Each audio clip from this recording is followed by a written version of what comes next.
martial arts as a whole, when you talk about what skills determine what champions and who is the greatest of all time and why are they the greatest of all time, you compose their greatest submissions, decisions, knockouts, and everything in between, the cuts that they're able to land, stuff like that. It's all part of a greater whole of what is martial arts. What's mixed martial arts? What is it? The answer is the accumulation of thousands of years of techniques all passed to form a martial art in its own, which is mixed martial arts. But for someone who's going down a martial arts journey, you got to ask yourself, I want to fight MMA. That's awesome. Congratulations. I'm there. Hopefully I'm talking about you soon. But the real question is, what is the best foundation to start? You walk into a class, or maybe you started as a kid, you started wrestling in high school, you started wrestling in middle school, something like that. Or in my case, you go to a boxing gym one day because you're small. You want to get big and tough.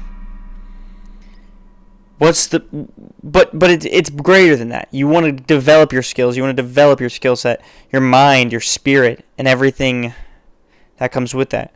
So where do you start? It's a great question. I'm happy that you guys asked me that. So I ranked them. I only chose 3 because there's infinite amount of martial arts out there. But I ranked them. And I'm going to start at the honorable mention, Combat Sambo. Now, why did I put this as an honorable mention on its own martial art? Combat Sambo is a Soviet self-defense. It literally translates, Sambo translates to self-defense. But it's kind of just Soviet self-defense in its own. It's a kind of fighting that takes all the self-defense, wrestling, combat self-defense in specific. That involves striking. Regular Sambo is a Greco-Roman freestyle wrestling kind of combination that was taught in Soviet Russia. It's been passed down. It's been perfected. A lot of the current champions, Marab started in Sambo. Islam started in Sambo. A lot of champions started in Sambo.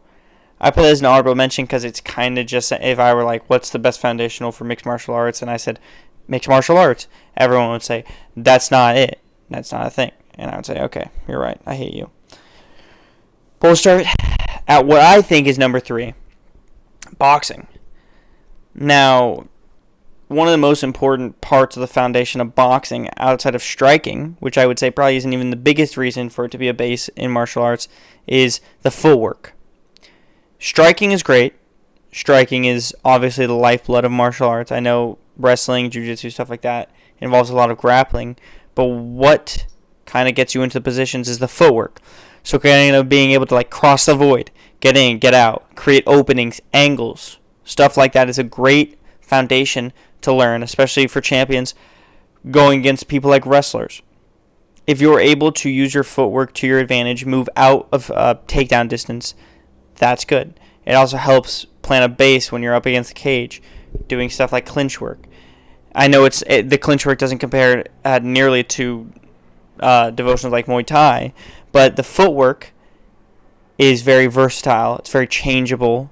It's very situational, and I think that's the greatest part of the base itself. The striking, which I believe comes second in learning all of the striking of martial art, is also very good because it develops a quicker style, whereas another style might go more for a power aspect in a certain situation like a clinch that doesn't involve kicking, of course. But it's great because you're learning how to get in and out, cross a void, create the angles for yourself, as well as learning the reflexes and the head movement that it takes to get out of the situations that you don't want to be in as a boxer, like combinations, being able to dodge combinations, being able to react quickly to kicks. Even as someone who specializes in boxing, you're able to see something coming for your head or your body way more. And just kind of, a lot of the greatest champions do have a great boxing, maybe not as a foundation, but particularly as a fall back on plan where you don't want to wrestle with this guy, so you box. And it goes vice versa with if you don't want to strike with this guy, wrestle. Number 2, I put wrestling. Wrestling is a super important foundation of martial arts in the fact that it kind of dictates where you want to go. And I'm not saying it dictates, hey, I want you to go on the ground. You might want that. But it also dictates, I don't want to go on the ground with you. I don't. You're a better grappler, jiu-jitsu, everything like that. You're better at that. Better at judo, whatever. I don't want to go on the ground with you. So I've sharpened my wrestling. You take me down. I'm going to get up and continue to strike. If you're better at striking, I'm going to take you down and suffocate you and hold you against the mat so that you can't hit me anymore. I think these are good bases to have next to each other when you're talking about mixed martial arts, because it's good to have the wrestling base where it's I want to wrestle or I don't want to wrestle, or striking base, I don't want to wrestle so I'm going to strike, but I can't specialize in striking as a mixed martial artist because you'll just take me down.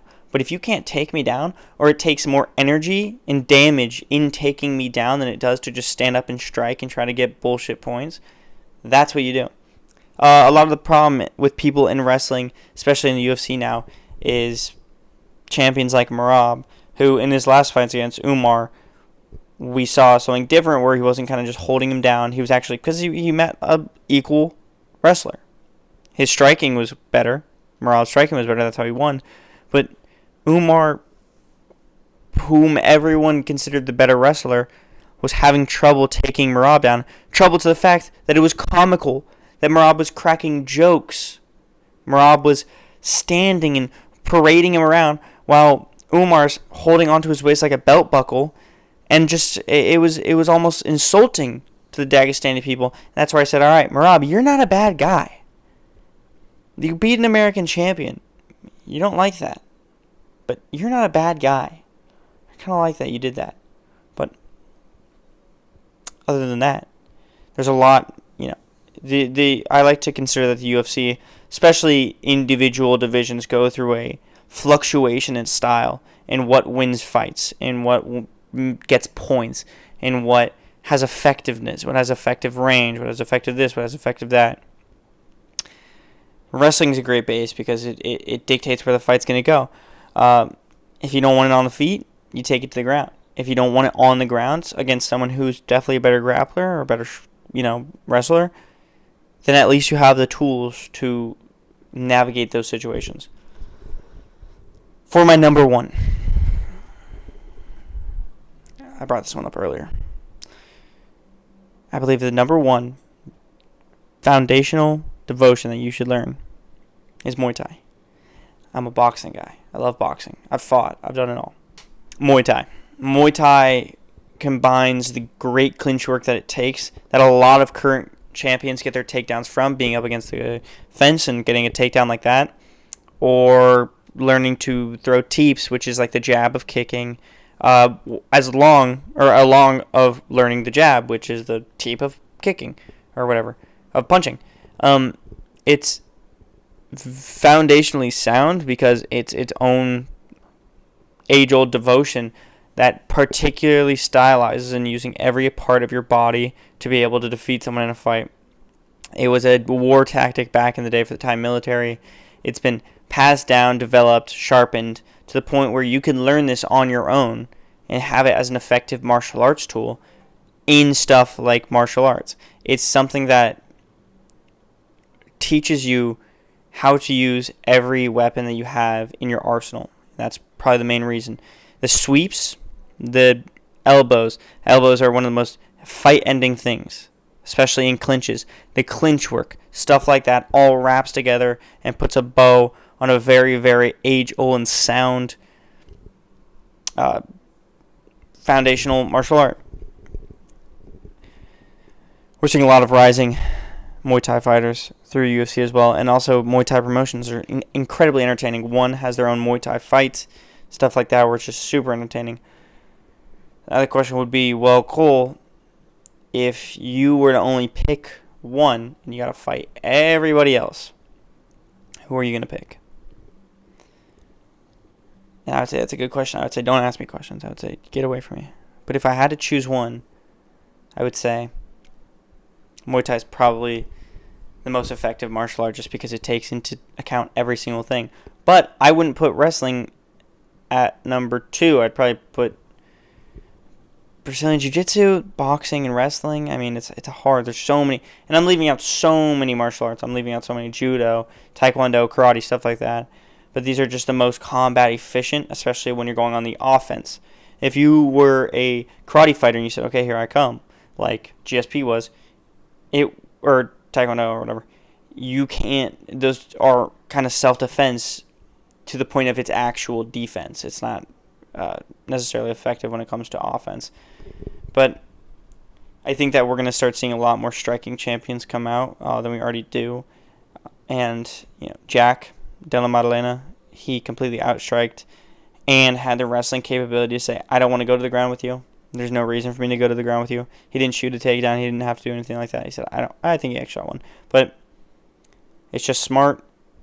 You see ineffective striking in the UFC like Leon Edwards at this point, but at a certain point it was better. And I think that we're going to see a lot of new evolutions, like I said, in the weight classes and especially in the sport. And that's all I got for you. If you disagree, leave a comment. And if you disagree, you a punk. I'm not going to say any bad words, guys. Thank you.